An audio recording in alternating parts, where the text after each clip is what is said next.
नमस्कार साथियों, स्वागत है आप सभी का आपके अपने YouTube channel Kedarnath classes Uttarakhand में। साथियों, आज का हमारा एक टॉपिक है जो कि बहुत ही महत्वपूर्ण है। लास्ट टाइम उत्तराखंड लेखपाल और पटवारी में कम से कम 10 से 15 क्वेश्चन इस टाइप का आए थे और जिस भी स्टूडेंट ने उन क्वेश्चनों को सोल्व कर दिया था उसका नंबर आराम से आ गया था। और काफ़ी हद तक वैसे इन क्वेश्चनों के बारे में नहीं पता था क्योंकि अजीब से क्वेश्चन थे।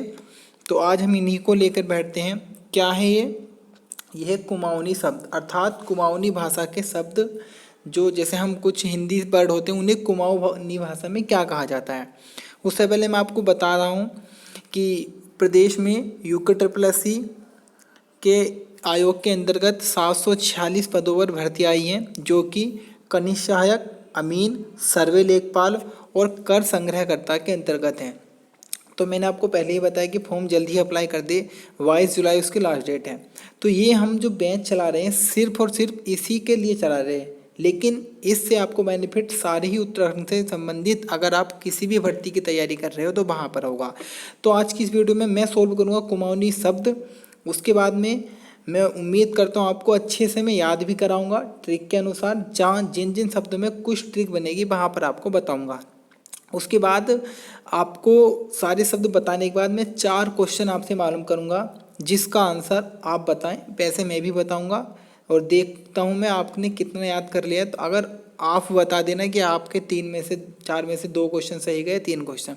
तो चलिए, उससे पहले मैं आपको बता दूं, अगर आप भी इन 746 भर्ती की तैयारी करना चाहते हैं तो हमारे चैनल को सब्सक्राइब करें, आपको कुछ ना कुछ बेनिफिट ज़रूर होगा। चलिए बढ़ते हैं अपनी वीडियो की तरफ। कुमाऊनी शब्द सबसे पहले मैंने यहाँ पर दे रखा है कि पहले एक शब्द होगा जो कुमाऊनी भाषा का होगा, उसके बाद में उसका अर्थ यहाँ पर होगा कि कुमाऊनी भाषा का शब्द, उसके बाद में अर्थ। इसी प्रकार से यहाँ पर शब्द है और यहाँ पर अर्थ है। तो हमारा पहला शब्द है चैल। तो क्वेश्चन इस प्रकार से बनेगा। पहले मैं आपको बता दूं कि कुमाऊनी भाषा में बेटे को क्या कहा जाता है? चयल। सही है। या क्वेश्चन इस प्रकार से बन सकता है कि चयल शब्द का प्रयोग हम कुमाऊनी भाषा में किस शब्द के लिए करते हैं? तो अर्थात बेटे के लिए। किसी भी प्रकार से आए, अगर आपने अच्छे से पढ़ रखा है तो आप जरूरी आंसर को लगाएंगे। तो अगर आप नोट्स भी बनाना चाहते हो तो साथ साथ नोट्स भी बना के चलें और मैं इसकी PDF भी आपको दे दूंगा। तो हमारा टेलीग्राम चैनल भी आप ज्वाइन कर सकते हैं, केदारनाथ क्लासेस उत्तराखंड जाकर, वहाँ पर आपको सारी PDF मिलेंगी फ्री में। तो पहला हमारा प्रश्न था चैल। चैल शब्द का प्रयोग किसके लिए किया जाता है? बेटे के लिए। और इसी प्रकार से अगर चेली आ जाए तो पुत्री के लिए। उसके बाद में अगला है शब्द दाज्यू। दाज्यू शब्द बड़े भाई के लिए प्रयोग किया जाता है और इसी प्रकार से दीजू शब्द बड़ी बहन के लिए प्रयोग किया जाता है। तो ये 4 का जोड़ा है, इसे आप आराम से याद कर सकते हैं। चैल बेटा, चेली बेटी, दाज्यू बड़ा भाई, दीजू बड़ी बहन।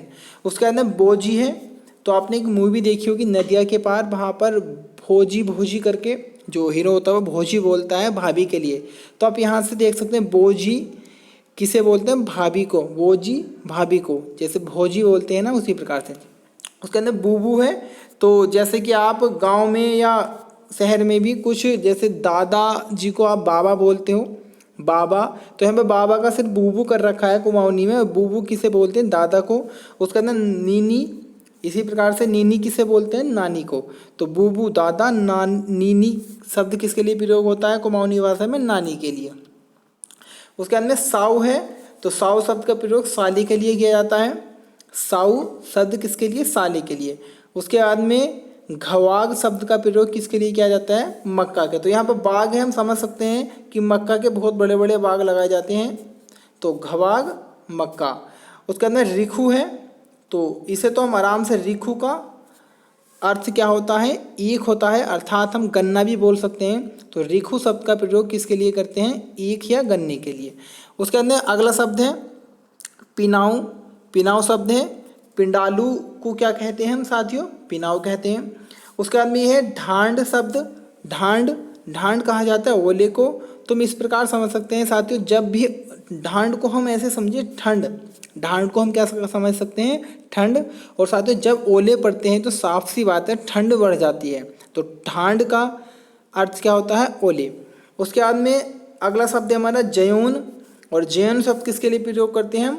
चंद्रमा के लिए। तो हम इस प्रकार समझ सकते हैं, हम जयून ना समझ के शब्द को अगर हम माने मून, जैन को ना समझ के क्या माने हम? मून, और मून माने क्या होता है इंग्लिश में? आपको सभी को पता है, चंद्रमा।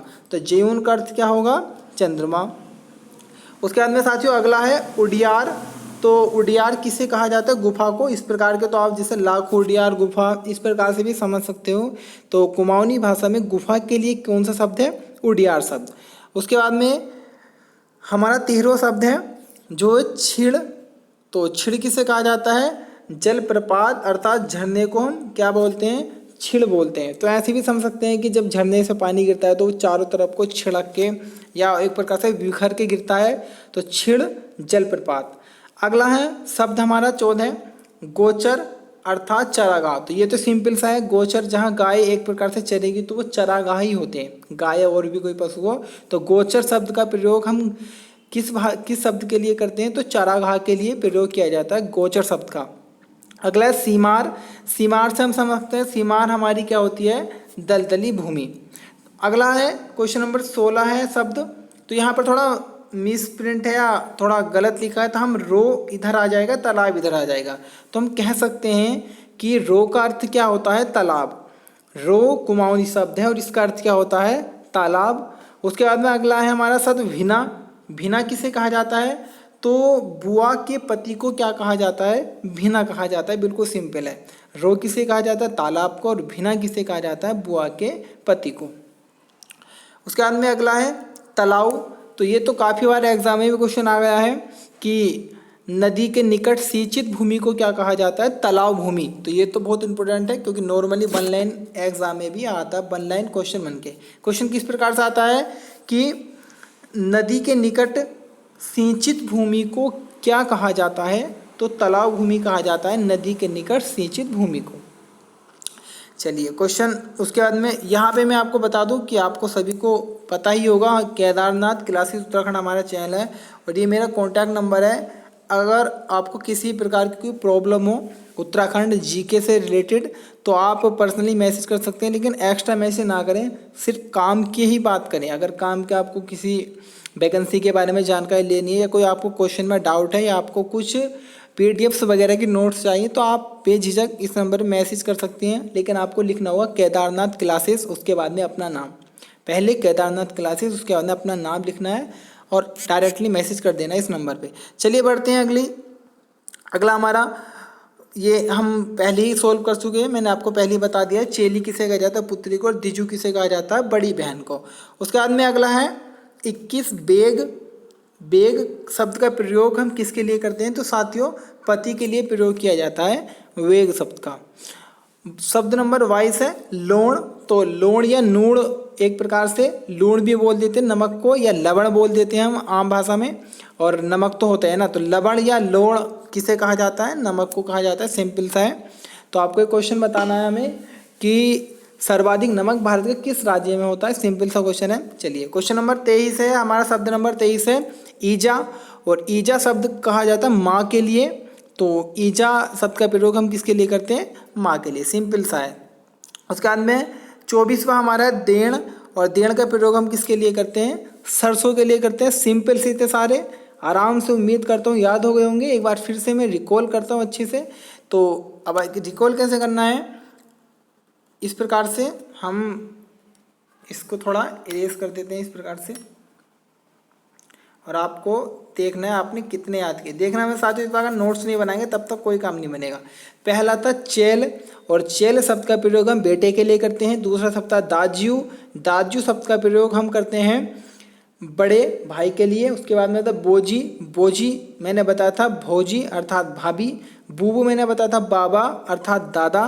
नीनी मैंने बताया था नानी। साव मैंने बताया था साला। उसके बाद में ये थे, ये वाले क्वेश्चन थे। यहाँ पर ये था घवाग। घवाग मैंने बताया था पहले ही किसके लिए प्रयोग करते हैं? बाग अर्थात किसके बाग? मक्का के बाग। रिखू अर्थात ईख मतलब गन्ना। पिनाऊ शब्द था पिंडालू के लिए। ठांड से मैंने बताया ठाड़ से। ठंड अर्थात ठंड, और ठंड कब पड़ती है, जब ओले पड़ते हैं तो ठंड ऑटोमेटिक ही बढ़ जाती है। ज्योन का मैंने बताया था, ज्योन नहीं समझना है हमें, समझना है मून, और मून का मतलब क्या होता है, चंद्रमा। उसके अंदर उडियार था, सिंपल सा है, लाखों उडियार गुफा इस प्रकार से। तो उडियार किसके लिए, गुफा के लिए। उसके बाद में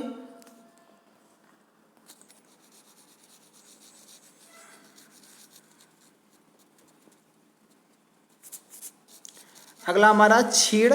छीड़ मैंने बताया था कि जब झरने से जल गिरता है तो छिड़क के गिरता है, तो छीड़ का मतलब होता है जलप्रपात या झरना। गोचर जहाँ गाय चरेंगी अर्थात चरागाह। सीमार की बात करें तो दलदली भूमि हमने कहा था, और मैंने बताया था रो किसे कहा जाता है, तालाब को, और भिना किसे कहते हैं, बुआ के पति को। उसके अंदर तालाब तो मैंने आपको अच्छे से बताया था, नदी के निकट सिंचित भूमि को कहा जाता है तालाब भूमि। उसके बाद में इधर वाले कुछ शब्द थे, बड़े इजी शब्द थे, जैसे हमने यहाँ पर बेग शब्द किसके लिए यूज करते हैं, बेग शब्द यूज करते हैं हम पति के लिए। लोण शब्द यूज करते हैं नमक के लिए। और इसी प्रकार से फिर से देख लो, ईजा माँ और देण सरसों। तो ये थे आपके 22 शब्द कुमाऊनी भाषा के। अगली वीडियो की अगर हम बात करें तो मैं लेके आऊँगा आपके लिए गढ़वाली भाषा के शब्द, वो भी इंपॉर्टेंट होंगे आगामी सभी परीक्षाओं के लिए, चाहे वो आपकी परीक्षा 746 जो कनिष्ठ सहायक अमीन आई हो, या आपकी आबकारी हो, परिवर्तन सिपाही हो, या बीडीओ हो, पटवारी हो, लेखपाल हो, जैसी भी उत्तराखंड में भर्तियां हैं, जिस एग्जाम में उत्तराखंड के क्वेश्चन आएंगे तो वहाँ पर ये इंपोर्टेंट आएंगे, तो इसलिए आप प्लीज़ नोट्स बना के चलिएगा। अब चलिए बढ़ते हैं, जो 4 क्वेश्चन थे हमारे कि आपने कितना याद किया। तो हमारा पहला प्रश्न है कि माँ को कुमाऊनी भाषा में क्या कहा जाता है। बड़ा इजी सा क्वेश्चन है, जल्दी से बता दिए, माँ को कुमाऊनी में क्या कहा जाता है, ईजा। तो बिल्कुल डी बिल्कुल सही है। अगर ऑप्शन ए पर जाए, जयून किसे कहा जाता है, मून, मून किसे कहते हैं, चंद्रमा को। रो की बात करें, रो मतलब तालाब, और सी क्या है हमारा, भिना, भिना मतलब बुआ का पति। चलिए उसके बाद में क्वेश्चन नंबर हमारा 2 है, ओले को कुमाऊनी भाषा में क्या कहा जाता है। तो जल्दी से बता दीजिएगा, कमेंट करिएगा क्या कहा जाता है ओले को कुमाऊनी भाषा में। तो साथियों, ओले को कुमाऊनी भाषा में कहा जाता है ठाड। ठाड अर्थात ठाड कहा जाता है। मैंने बताया था जब ठंड बढ़ जाएगी तो ओले पड़ते हैं। उसके अंदर बी है, वेग किसे कहते हैं, तो बेग कहा जाता है पति को। सी है, चेली किसे कहा जाता है, पुत्री को। और डी है, नीनी, नीनी किसे कहा जाता है, नानी को। नीनी शब्द के लिए हम प्रयोग करते हैं। चलिए जल्दी से, अच्छा उम्मीद करता हूँ याद कर रहे होंगे, याद हो रहा होगा। तीसरा क्वेश्चन है, चंद्रमा को कुमाऊनी भाषा में क्या कहा जाता है। तो ऑप्शन डी बिल्कुल सही है, चंद्रमा को कुमाऊनी भाषा में जयून कहा जाता है। और बोजी किसके लिए, भाभी के लिए। ईजा किसके लिए, माँ के लिए। और सीमार शब्द का प्रयोग हम किसके लिए करते हैं, दलदली भूमि के लिए सीमार शब्द का प्रयोग किया जाता है। चलिए हमारा लास्ट क्वेश्चन है, कुमाऊनी भाषा में उडियार शब्द का प्रयोग किसके लिए किया जाता है। बड़ा इजी क्वेश्चन है, बता चुका हूँ, लाखों उडियार गुफा, इस प्रकार से अन्य भी बहुत सारी गुफाएं हैं। तो कुमाऊनी भाषा में उडियार शब्द का प्रयोग किसके लिए किया जाता है, तो साथियों गुफा के लिए प्रयोग किया जाता है।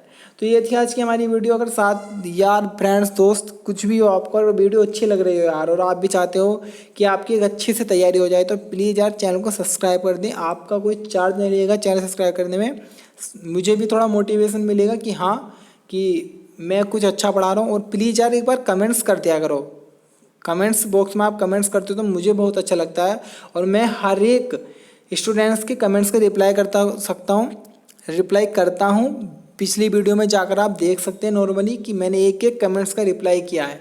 नॉर्मली आप ही की तरह हूँ मैं भी, कोई बड़ा इंसान नहीं हूँ। तो यार आप मेरे भाई हो, तो मेरा इतना फर्ज बनता है कि मैं आपके हर कमेंट्स का रिप्लाई करूँ।